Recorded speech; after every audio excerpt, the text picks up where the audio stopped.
Boa noite. Estamos iniciando mais um bate-papo. Vamos convidar aqui uma profissional de bastante renome, de bastante credibilidade, para estar falando conosco hoje sobre Maio Amarelo. Vamos localizá-la.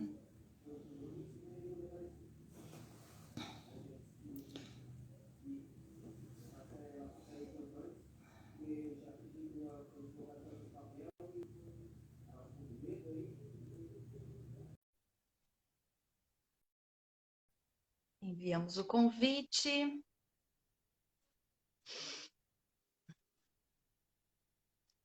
Enquanto pessoal, vai chegando, e a Karine, nossa convidada, também vai recebendo o nosso convite aí. Eu gostaria de me apresentar, me chamo Suzelei Albino Rinaldi, sou psicóloga e sou integrante aqui do Psiquejus, o nosso núcleo de profissionais da psicologia com atuação no atravessamento das práticas jurídicas. Boa noite às meninas, já estão chegando aqui, Islane, nosso pessoal que vai nos acompanhar.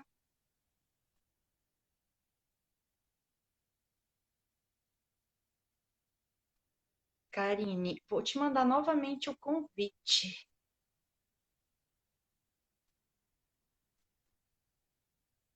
Boa noite, Dani.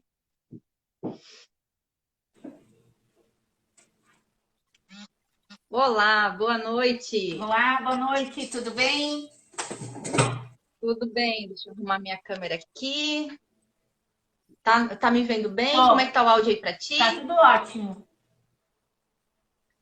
Que bom, então. Karine, muito bem-vinda. A gente vai aproveitar esse espaço aqui para a gente trocar um pouco de informação, levar um pouco de informação também. Antes de você entrar, eu estava me apresentando, né? Então, nós estamos aqui do nosso Psiquejus, um núcleo de profissionais de psicologia do sul do Brasil. Temos aqui profissionais que compreendem o estado do Paraná, Santa Catarina e Rio Grande do Sul. E para quem ainda não nos conhece, nós atuamos com prática e pesquisas no âmbito jurídico. E um tema, não tem como não falarmos de violência, né? Que é um dos temas aí infelizmente, né, de atravessamento aí na civilização humana, né? Então, assim, isso faz parte da Constituição, né? Então, eu gostaria de te apresentar. Nós temos aqui hoje a nossa convidada, a Karina Winter. Ela é uma psicopedagoga, especialista em trânsito, é mestre em ciências da educação e ela também é responsável pelo setor de educação para o trânsito do BC Trânsito. Karine, muito bem-vinda. Antes de passar a palavra para ti, provavelmente a tua autoridade vai nos trazer aí muitas informações, mas a título de entrada, alguns dados estatísticos, né? O ano passado, fevereiro do ano passado, antes da pandemia, a ONU atualizou em um total de 1,35 milhão de mortes, de pessoas que perdem a vida no mundo todo em decorrência pelas vias do trânsito, né? E no Brasil, em 2019, 31.945 vidas perdidas. E aí, não tem como não falarmos de mortes no trânsito, de vidas ceifadas, ou até daquelas que acabam se envolvendo no trânsito e comprometem aí a sua mobilidade, né? E de alguma maneira vivenciam aí uma mudança da sua vida através de um trauma ocorrido aí nas vias de trânsito. Não tem como não falarmos sobre isso sem nos falarmos de comportamento, né? Porque essa cultura para o trânsito não acontece de forma diferente que não seja através do comportamento humano. E aí, dando a entrada, Karine, conta para nós o que é o movimento Maio Amarelo, quando é que ele surgiu, explica um pouquinho aqui para a gente que está te assistindo. Boa noite a todos. Muito obrigada pelo convite. É uma enorme satisfação estar conversando com vocês e trocando informações, o que é muito importante, né? Levando orientação às pessoas, e aproveitando que vocês também trabalham nessa área de prevenção, né? Levando informação às pessoas e fazendo de vocês grandes multiplicadores, com toda certeza, dessa questão da prevenção à violência no trânsito.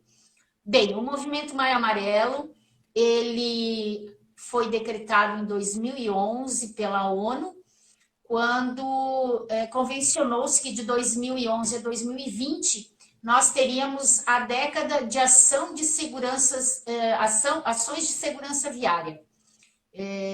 Esta década era para realmente reduzir numa grande porcentagem os acidentes de trânsito, os óbitos e também os sequelados, que sempre foram em grande número, para que nós não tivéssemos tantas tragédias como nós temos. Infelizmente, a década passou, as ações ainda ficaram muito nas falácias, decretou-se então agora a segunda década mundial de ações de segurança viária. E o Movimento Amarelo acontece no Brasil desde 2014, né?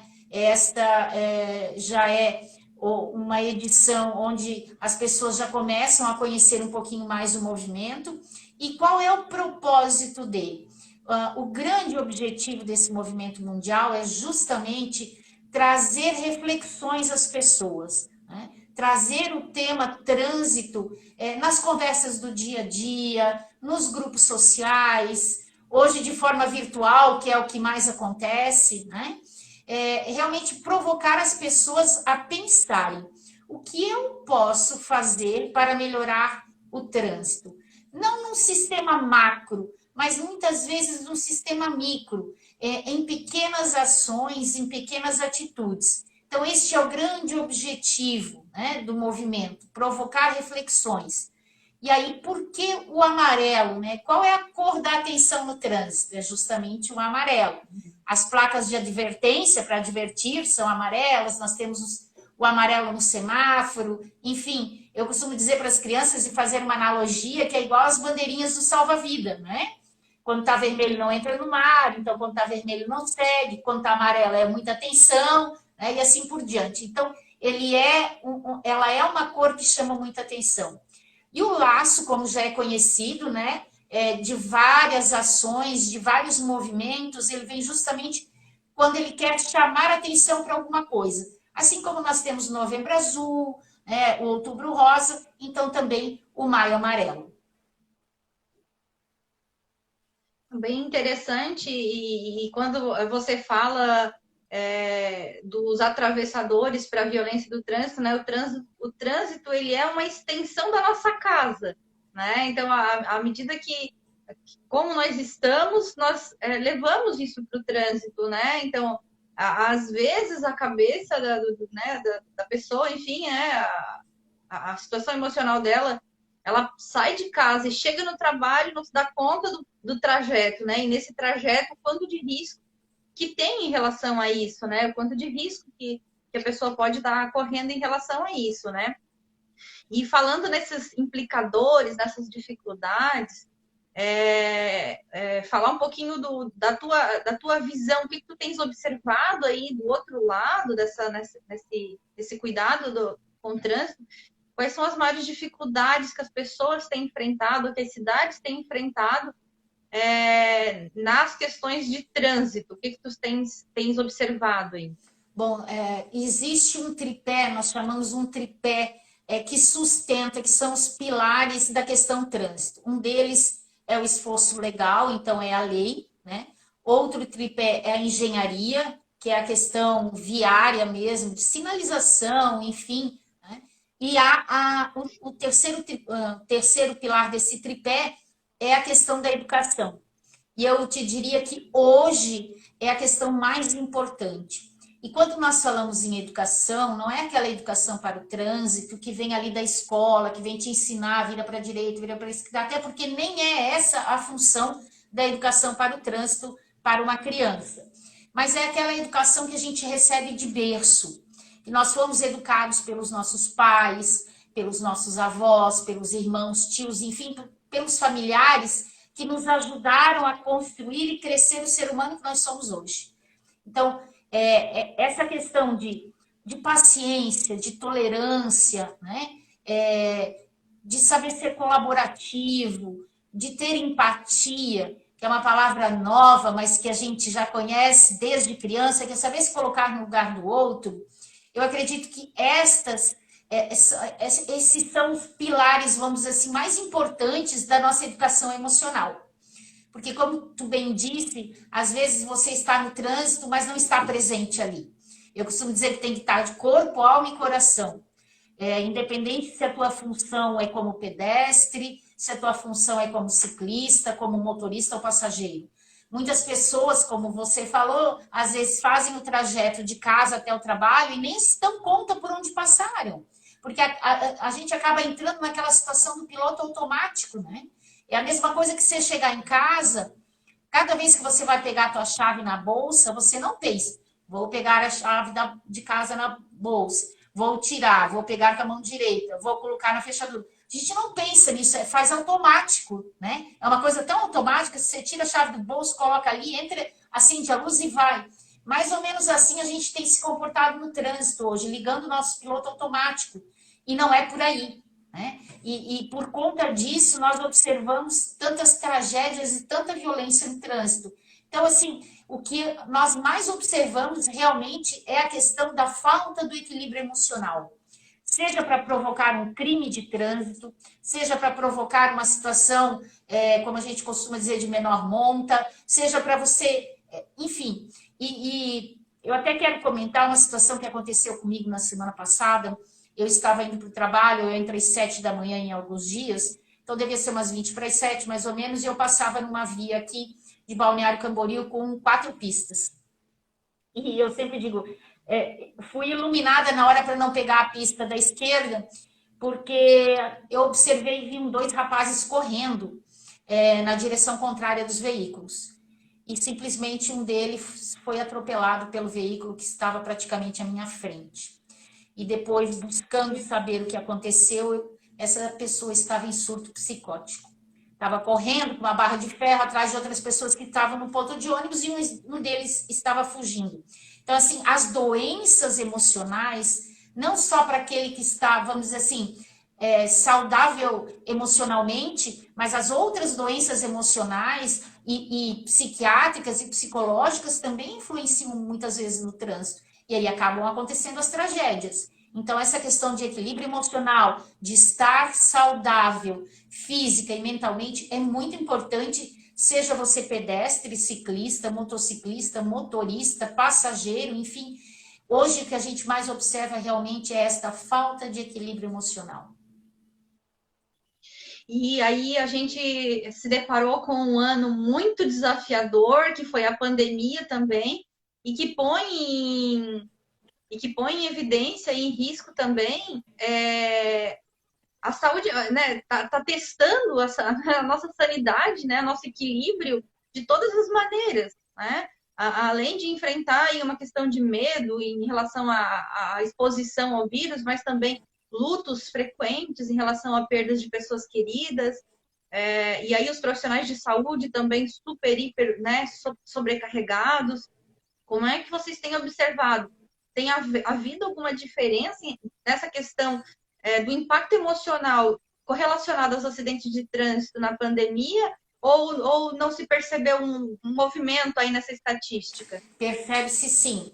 O ano de 2020 foi atípico, isso é fato e vai ficar para a história, né? Foi um ano também que houve uma grande redução nos números de acidentes, mas por conta das pessoas estarem isoladas, em isolamento, estarem em casa. Nós tivemos lockdown, fechamento de comércio, de tudo. Então, o próprio transporte das cargas, né, pelas rodovias diminuiu e também, por consequência, a circulação das pessoas que deixaram de viajar, de passear, enfim. Então, foi um ano em que nós tivemos redução de acidentes, mas por este motivo.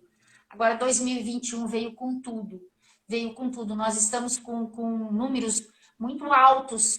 Tá? E o que a gente observa? As pessoas estão extremamente intolerantes. estão extremamente impacientes. E aí, por conta de várias situações, nós podemos elencar aí a questão financeira para muitas famílias, né? A questão, como você falou, dos lutos. Nós tivemos uma mudança radical no sistema de entrega de muitas coisas. Antes a gente comprava quase tudo fisicamente, hoje é virtual. Tudo bem, eu deixo de ir ao shopping, mas alguém de lá vem entregar para mim. E aí o que eu tenho? Um aumento considerável no número de motoentregadores. São pessoas que correm contra o tempo, que muitas vezes desafiam a lei, a gente não está generalizando, mas há uma grande maioria, até porque 60% dos acidentes até 2020, vamos ver como que vai ficar isso em 2021, 60% dos acidentes acontecem com motociclistas, então é um número bastante alto, né? A gente observa que esse novo normal também teve influência no trânsito muito grande, né? Principalmente por conta de delivery. Isso é uma coisa que é notória e visível, não tem como negar. A gente sabe que há uma grande chance disso ainda aumentar e de continuar assim, né? Por conta das pessoas terem entendido que é mais cômodo estar em casa, comprar e receber, né, a entrega, mas isso também movimentou e aumentou muito grandemente o número de acidentes de trânsito. Pensando nesse novo normal e pensando que a motocicleta que está aí nesse delivery, né, como mais frequente, existiu alguma ação mais urgente, enfim, que os grupos de educação, enfim, para o trânsito têm pensado, alguma intervenção mais nesse sentido? Como é que vem sendo pensadas estratégias para esse público de motoristas? Bom, como está sendo tudo muito novo, até nos adequarmos a essa questão virtual também é um grande desafio, né? Não só lidarmos com esse novo normal, mas nos desafiarmos para entender e para entrarmos nesse novo normal. Então, assim, hoje as ações praticamente são todas virtuais, né? E para atingir esse público, nós temos uma certa dificuldade ainda. Até porque é um público que, em geral, trabalha muito mais à noite e dorme durante o dia. Então, nós estamos construindo ainda estratégias para poder buscar esse público e atingi-los de alguma forma em que nós consigamos sensibilizá-los. Eu sempre digo, se a educação não sensibilizar, não tocar lá no coração da pessoa, é muito difícil você mudar um comportamento. Eu costumo dizer que mudar comportamento de adulto não é impossível, é um pouquinho mais difícil. E eu faço mais uma vez uma analogia. A criança é uma prateleira vazia, onde você consegue ir entregando os potinhos, e esses potinhos podem ir sendo separados por tamanho, por cor, se é redondo, se é quadrado, os maiores em cima, menores embaixo. Então, essa é a função de educar, né, o ser humano, a criança, educar para o trânsito. Agora, educar o adulto é você pegar uma prateleira enorme, cheia de potinhos, todos misturados. É o redondo em cima, é o quadrado embaixo, é o grande. Aí, o que você tem que fazer? Dar uma chacoalhada, né, nessa prateleira para que esses potinhos caiam e você consiga ensiná-los a reconstruir essa organização. Então, é um papel que é um pouco mais difícil, mas ele não é impossível. E eu acredito muito, muito na reeducação do adulto, desde que a gente consiga sensibilizar. Então, nós ainda estamos construindo estratégias, buscando estratégias para tentar sensibilizar esse público. Não só estratégias emocionais, mas inclusive estratégias de legislação. Né? A maioria dos municípios ainda não tem uma lei que regulamente os motofretistas, que é aí onde se enquadram os deliveries, né? Os motoentregadores. Então, a construção dessa lei, a construção dessa regulamentação é extremamente importante para que você defina qual é o peso máximo que pode ser transportado, de que forma ele pode ser transportado, se essa pessoa vai ter que passar por uma capacitação ou não, de quanto em quanto tempo, como vai ser isso. Então, são estratégias bem importantes, desde a legislação, a educação e a sensibilização. É muito interessante, porque cada um de nós, aqui, o pessoal que está nos assistindo, cada um de uma região, também observar e ver quais são os programas na sua região que estão sendo ofertados e o que pode ser feito em relação à qualidade de vida também, porque essa é uma construção coletiva mesmo, né? E aí você falou essa questão do trabalho com as pessoas que circulam aí no trânsito. O que é possível fazer e o que hoje é feito no pós-acidente, no trânsito, né? A pessoa, enfim, ela vai precisar fazer um tratamento, um acompanhamento, porque de alguma maneira ela ficou incapacitada por um período de voltar aí para as ruas. O que é feito? Olha, muito pouco. Muito pouco é feito e muito pouco é ofertado. A gente tem alguns institutos que trabalham com assistência social, né, que buscam, e ONGs que buscam fazer esse trabalho, mas assim, de forma governamental, a gente não tem esse acompanhamento ainda. Ele precisa ser construído, ainda é falho, e ele é extremamente necessário, justamente para acompanhar essa pessoa. Como eu falava na live anterior, né? Quando acontece um acidente de trânsito, não são só 2 ou 3 famílias, 2 ou 3 pessoas que são envolvidas. É todo um sistema que acaba sendo envolvido, desde a prestação do socorro, onde é movimentada uma ambulância, uma unidade móvel, muitas vezes um helicóptero, para atender esse pessoal que se acidentou. Fora isso, nós temos todos os profissionais que estarão envolvidos na recuperação dessas pessoas, desde do assistente social, do psicólogo, do fisioterapeuta, do médico, do enfermeiro, enfim. Além de tudo isso, nós temos que imaginar que nós temos uma cadeia de trabalho que muitas vezes vai ser interrompida, né, por conta do acidente. 2 ou 3 pessoas que talvez fiquem improdutivas, que fiquem com sequelas permanentes ou com sequelas temporárias, né? Então, falta sim ainda esse acompanhamento, até para nós entendermos como que todo esse aparato, como que esses profissionais podem auxiliar no pós-acidente. A gente sabe que vocês também, através da Psiquejus e dos estudos científicos que estão fazendo, que vão iniciar, também terão esse papel, justamente de atender essas pessoas que porventura tenham cometido um crime de trânsito ou que por alguma situação tenham que cumprir algum tipo de pena, né? Então, assim, é muito importante que esse trabalho ele seja multidisciplinar, né? E quando a gente fala multidisciplinar, é que a gente possa realmente trocar essas informações como num momento como hoje, né? O que está sendo feito no teu município? No meu município é feito isso, lá no meu estado está sendo feito aquilo. Então, essa troca de informações ela é extremamente benéfica e importante. Poxa, mas o município X está fazendo isso. Não é tão complicado. Então, eu sou do município A, eu vou buscar informação, né? Isso é extremamente favorável. Então, muito precisa ser feito ainda com acompanhamento. A gente faz trabalho de prevenção, que também é falho, que está longe de ser o ideal. Eu sempre digo que é igual enxugar gelo, é trabalho de formiguinha. Você trabalha um monte e pouco se vê. Mas nós não podemos desistir, né? E agora, o trabalho pós é muito importante. E é esse que a gente busca, inclusive parcerias numa instituição e com pessoas como vocês, profissionais. E como todos nós, né, tem participantes aqui na nossa live que já estão parabenizando pela mulher que tu és, né, e pela contribuição que tu tens feito aí em relação à melhoria no trânsito, né, então todos os profissionais, pessoas também, né, os motoristas, os pedestres, enfim, é uma ação coletiva mesmo, né. Você estava falando ali, né, da questão do cuidado com observar o que nós podemos fazer. Houve aí esse ano todo um burburinho em relação à lei de alteração aí do Código de Trânsito, né, e questionando, inclusive, a especialização dos profissionais para fazer avaliação psicológica e verificar aí a competência, não a competência, mas desses profissionais para estar atuando frente a essa avaliação, né?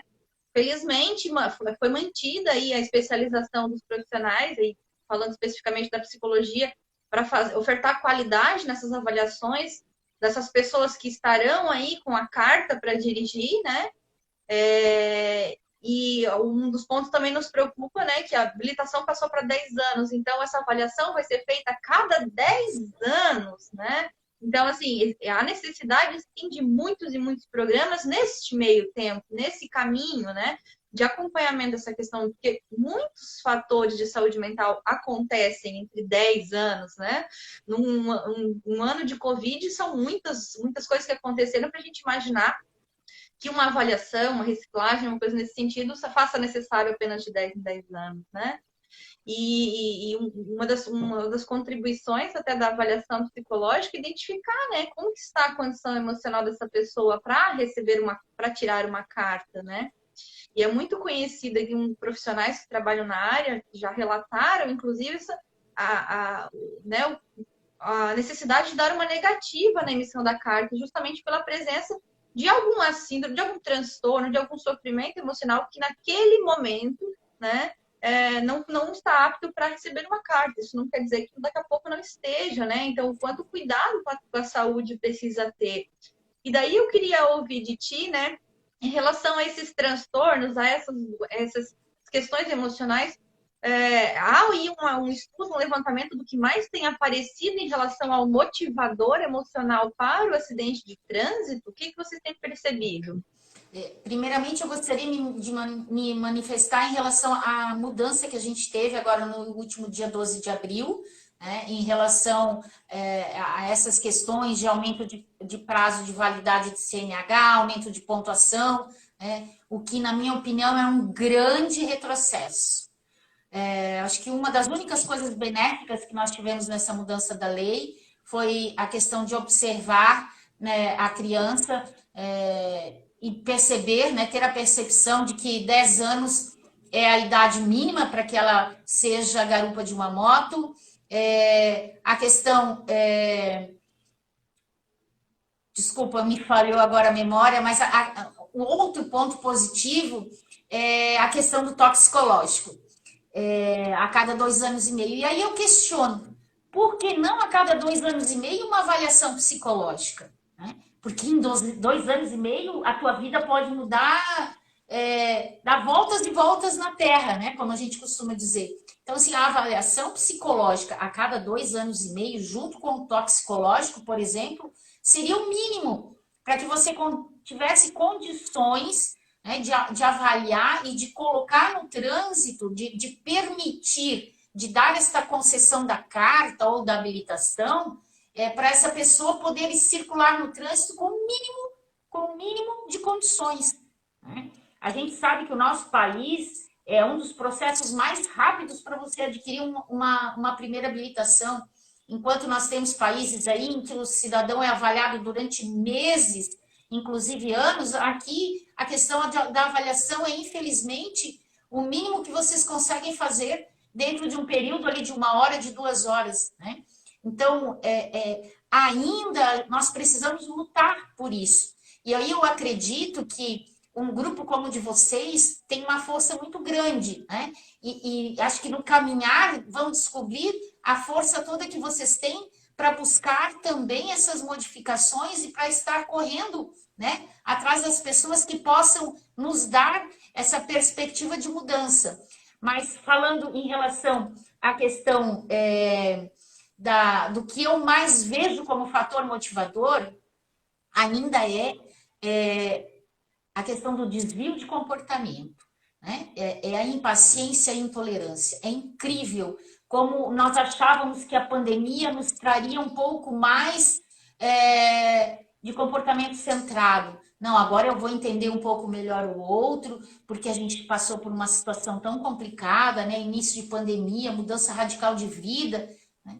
E a gente percebe que, olhando no trânsito, infelizmente, nós não tivemos mudança praticamente nenhuma positiva nesse sentido. Muito pelo contrário, as pessoas têm mais pressa, estão mais intolerantes, né? Têm menos paciência, são menos colaborativas, são menos empáticas, estão sendo menos empáticas, e isso me causa assim, uma grande estranheza, né? Será que o sofrimento do ser humano não foi capaz de transformá-lo?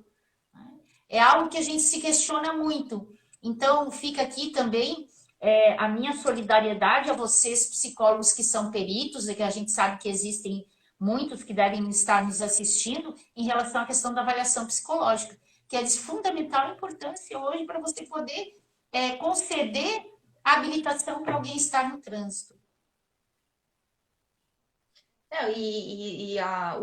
Checar a cada 2 anos um toxicológico, né? Não é um consumo de qualquer coisa que está sendo checado ali, né?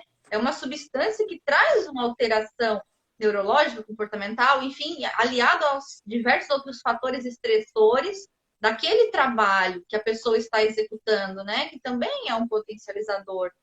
Em 2015 foi feito um estudo, e daí tem artigos publicados também, né? Fazendo essa correlação do nível de estresse presenciado nos acidentes, enfim, nas pessoas que se envolvem em acidente, da carga do estresse que foi presenciado, que foi o motivador dessa violência causada, que não necessariamente chegou um acidente de trânsito com veículos, mas a pessoa desceu do carro, emitiu uma agressividade em relação a outra pessoa, e a gente tem casos famosos aí, né, de situações das pessoas serem arrastadas por quilômetros aí, a partir de uma discussão de trânsito, né, de pessoas que perderam a vida por causa de uma ação agressiva, desce do carro, avança sobre outras pessoas, né? Então, essa questão do limite.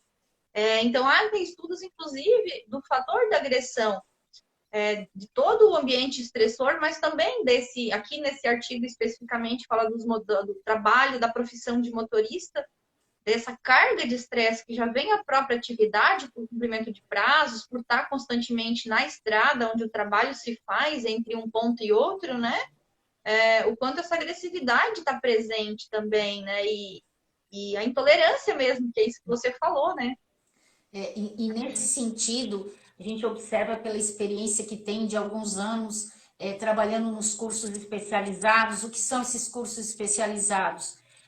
O curso para quem vai trabalhar com transporte coletivo ou precisa se atualizar, transporte escolar, movimentação de produtos perigosos, o próprio motofretista, o mototaxista, o quanto é importante também, como você falou antes, a questão da qualidade de vida.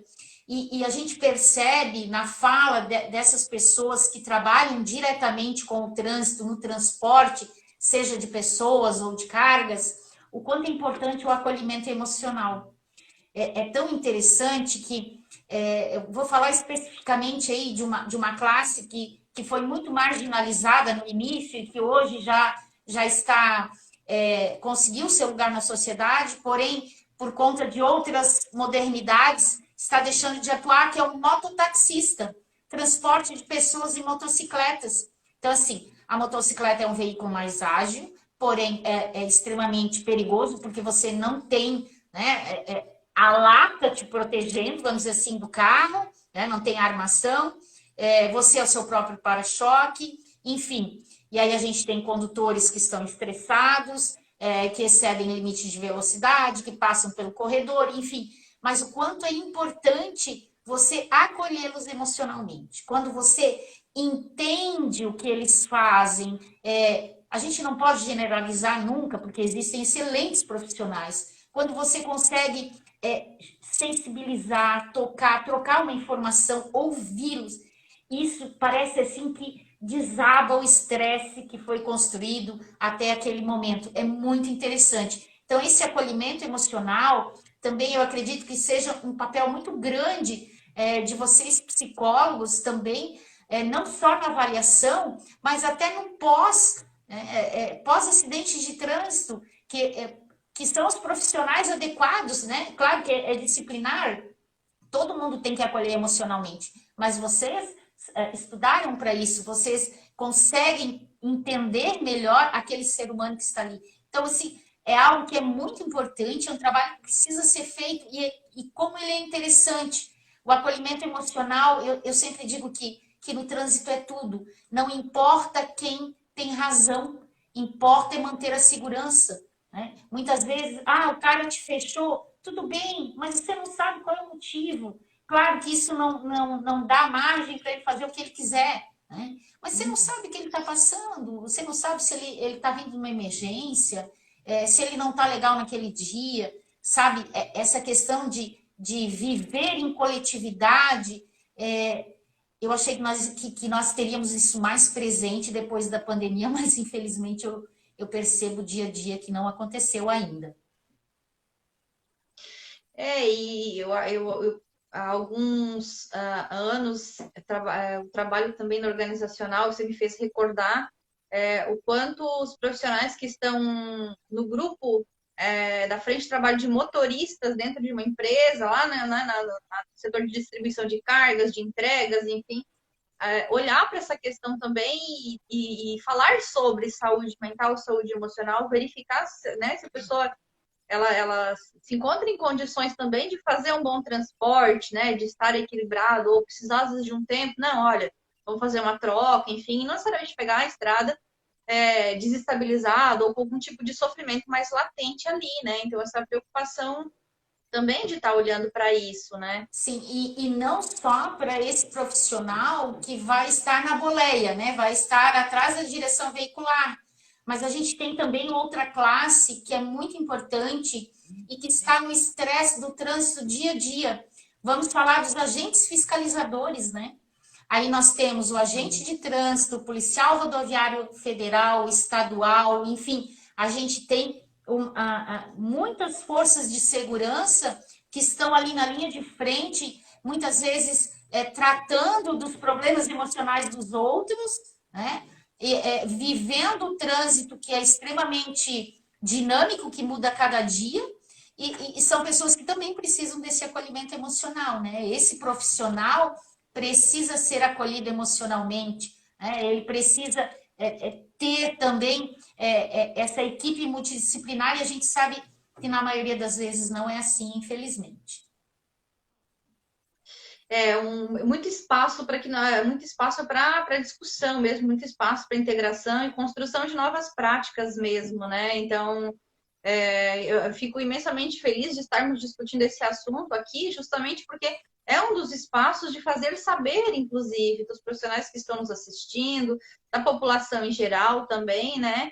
E de olhar e também reivindicar alguns espaços aí, né? Porque, infelizmente, quase todas as famílias brasileiras aí têm um histórico, né? De ter um conhecido, enfim, que tenha passado por algum tipo de sofrimento, né, e como você disse, ele não acontece só com a vítima, só com a pessoa que foi acidentada, né? Tem toda uma mobilização familiar, uma mobilização social, vários atores envolvidos aí que desenvolvem aí um sentimento até de fobia, né? De dificuldade, enfim, está retornando essa atividade. E que deveria ser o contrário, né? Depois que a pessoa passa por um acidente, é que ela vai olhar para a questão da esperança, né? Enfim, conseguiu sobreviver, saiu ileso, né? Então, de ter esse olhar para prevenção mesmo, né?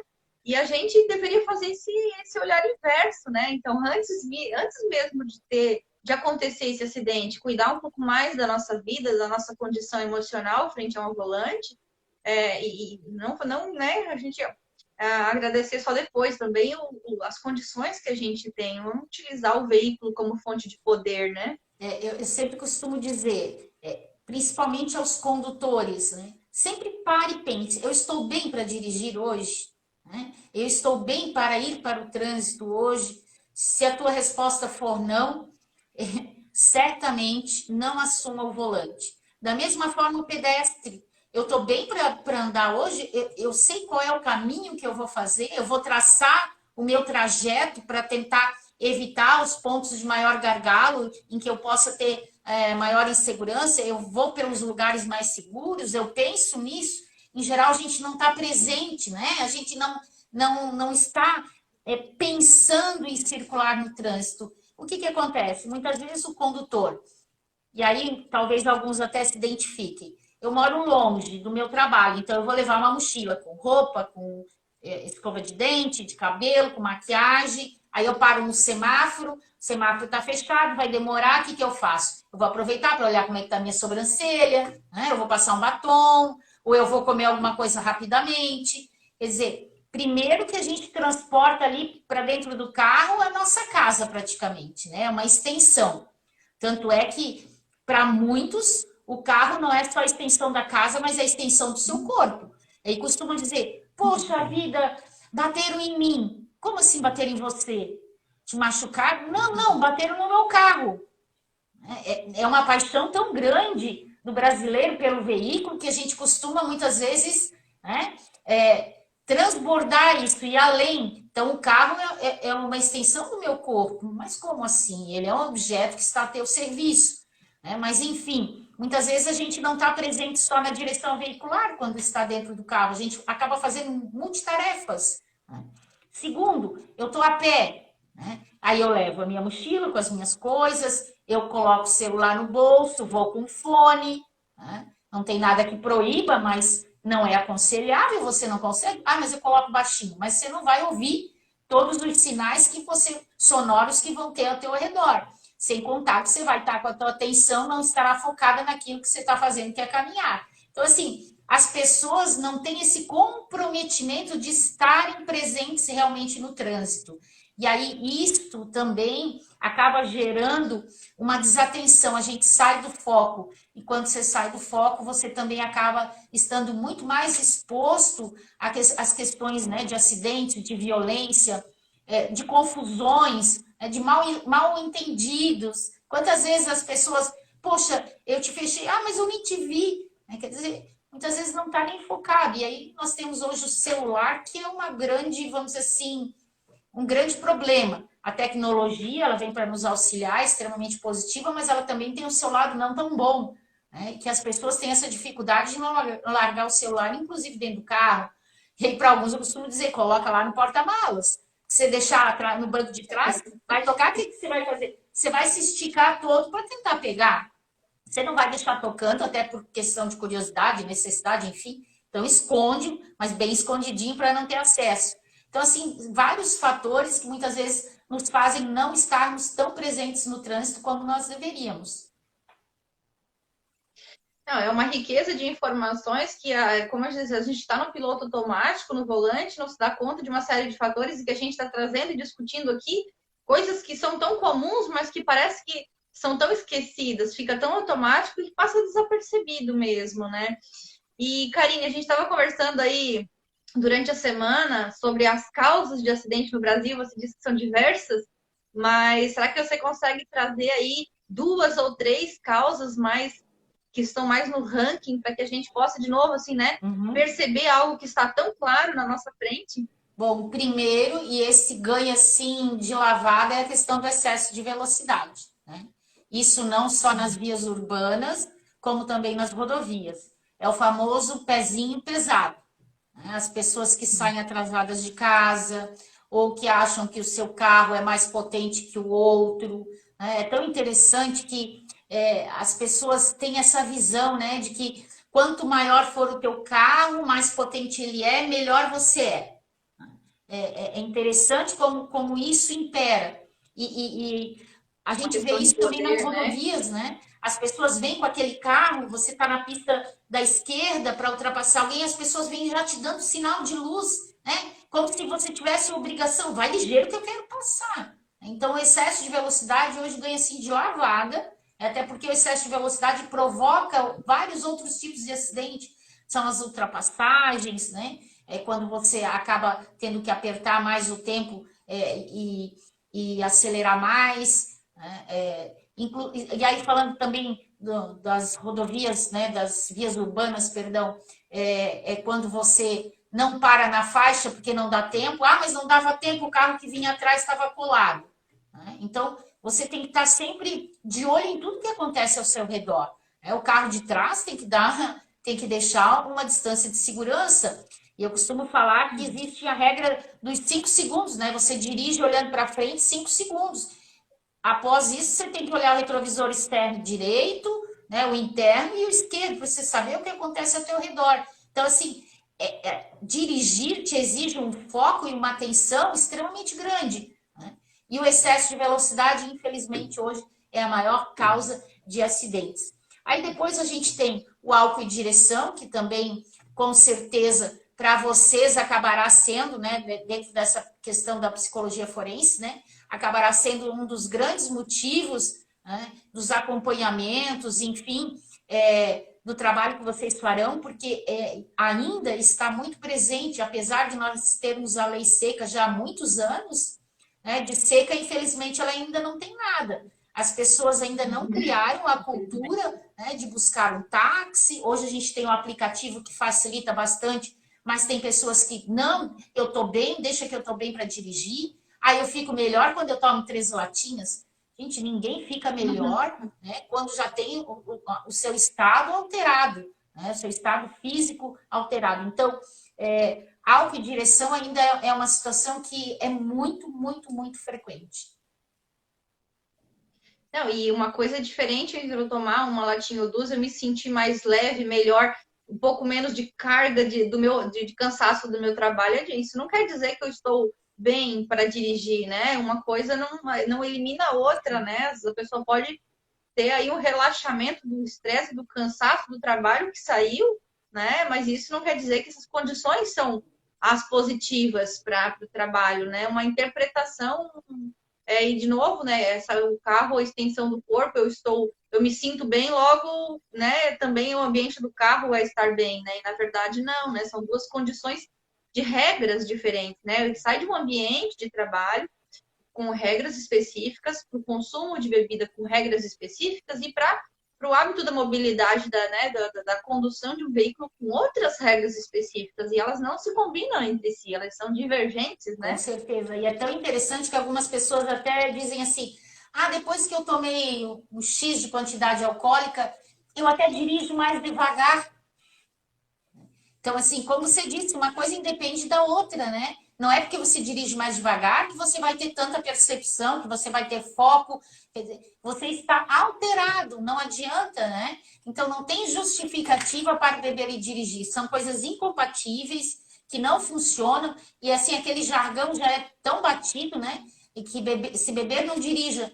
Mas ele acaba sendo ainda muito verdadeiro. Não existe outra forma de você prevenir, né? Quando você ingere qualquer quantidade de álcool e vai para a direção veicular, você está assumindo o risco de provocar um acidente, de matar alguém, de se matar, enfim, são várias condições, né, que não te deixam de acordo com como você deveria estar são para dirigir, né, já que te exige tanto foco e atenção.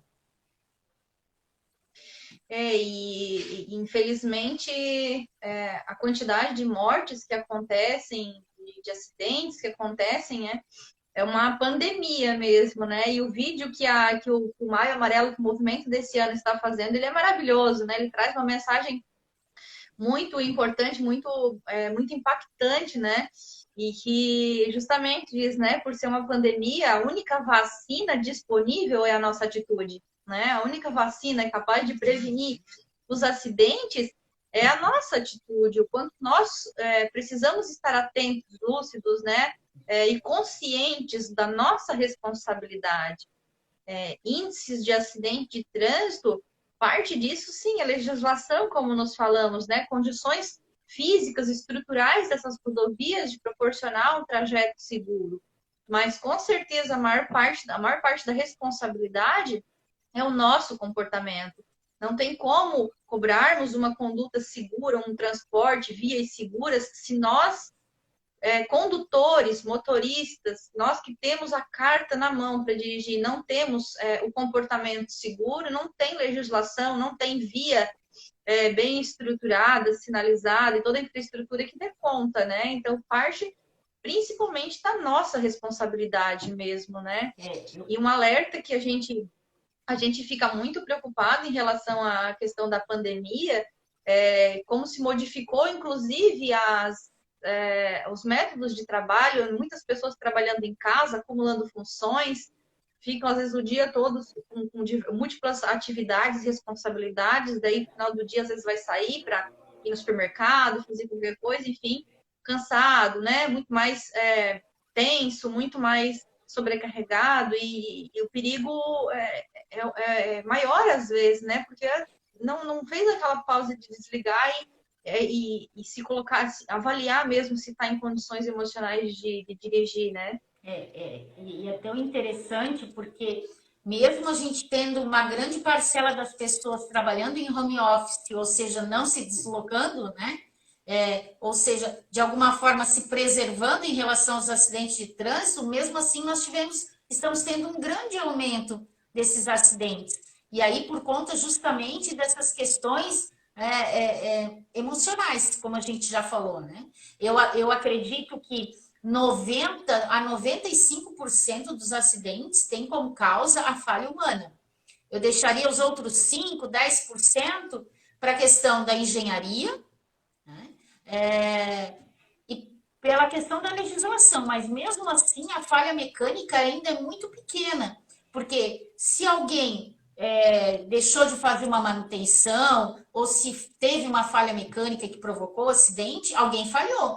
Esse alguém não é uma máquina, esse alguém é um ser humano. E esse ser humano deixou de fazer o seu trabalho ou deixou de levar o seu veículo para manutenção. Então, da mesma forma, um buraco na via, por exemplo, e aí causa um acidente ou uma curva mal projetada. Quem é que falhou? Foi a máquina? Não, foi o ser humano, né, que estava atrás daquele trabalho que não foi feito ou que foi mal feito. Então, eu acredito que a falha humana ela é presente praticamente em 100% dos acidentes, né? E isso independente se há prejuízo só material ou prejuízo humano também. Né? Então, o ser humano ele acaba falhando. E nessa cadeia de falhas, né, é que a gente tem as vidas ceifadas, né? Nós temos as famílias que acabam sendo desfeitas, os transtornos familiares que acontecem, né? O prejuízo para a sociedade, enfim, toda essa movimentação que eu costumo falar, assim, até de forma popular, que é a indústria do acidente de trânsito, né? Infelizmente. Infelizmente. É um dado estatístico muito, muito triste, né? E, ó, Karine, passou muito rápido, a gente está aqui no último minuto final. Queria te agradecer imensamente, agradecer as pessoas que estão acompanhando. Essa live vai ficar gravada, a gente vai terminar aqui bem rapidinho para ficar gravada, para que as pessoas depois possam acompanhar, replicar e tudo mais. E daí, bem rapidinho, né? Te agradecer, né? E conte com a gente também. O Psiquejus também vai a gente se debruçar sobre esses estudos. E só tenho a te agradecer essa riqueza de informação que tu nos trouxe.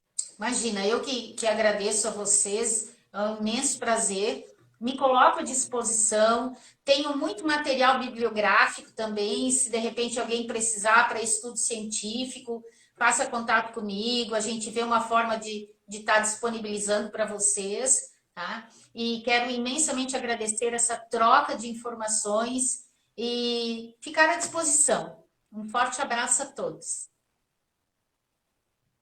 Abraço a todos que estão nos acompanhando e até a próxima live. Boa noite.